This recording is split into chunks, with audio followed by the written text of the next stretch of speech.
Le Parti congolais du travail siégera en maître dans la prochaine Assemblée nationale avec 90 députés élus, donc 72 dès le premier tour des législatives du 16 juillet 2017. Les résultats publiés ce 2 août 2017 par le ministère de l'Intérieur donnent le parti au pouvoir vainqueur de ces élections, suivi des indépendants de l'Union des démocrates humanistes du UKI. 8 sièges en ex-aequo avec le parti de l'opposition Union africaine pour la démocratie sociale. La victoire du PCT n'est pas une surprise selon certains observateurs. Connaissant déjà que les règles du jeu n'étaient pas claires, connaissant déjà le boycott d'une partie significative de l'opposition et en considérant le nombre d'acteurs sur le terrain, on ne pouvait que présager la victoire du PCT. Le leader de l'opposition doit être membre d'un parti politique. Et à ce titre, la voie a été royalement ouverte à M.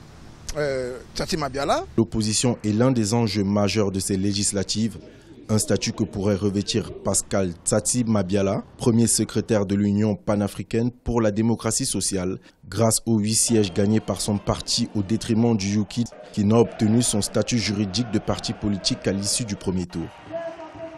Au deuxième tour, il y a eu vraiment beaucoup des incidents au niveau de Brazzaville où les urnes ont été emportées. J'ai constaté beaucoup plus le taux d'abstention.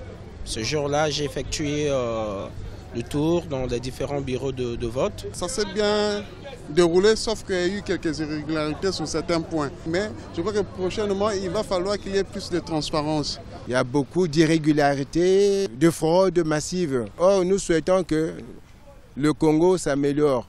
Le PCT a la majorité, mais je voudrais dire que c'est bien d'avoir la majorité, certes, mais il faut savoir également comment partager le pouvoir, négocier, discuter avec les autres. Le PCT est majoritaire, ça veut dire le pouvoir est sur un côté, l'opposition ne vaut absolument rien, vu le nombre. Notons que 2 221 596 millions d'électeurs étaient inscrits sur les listes.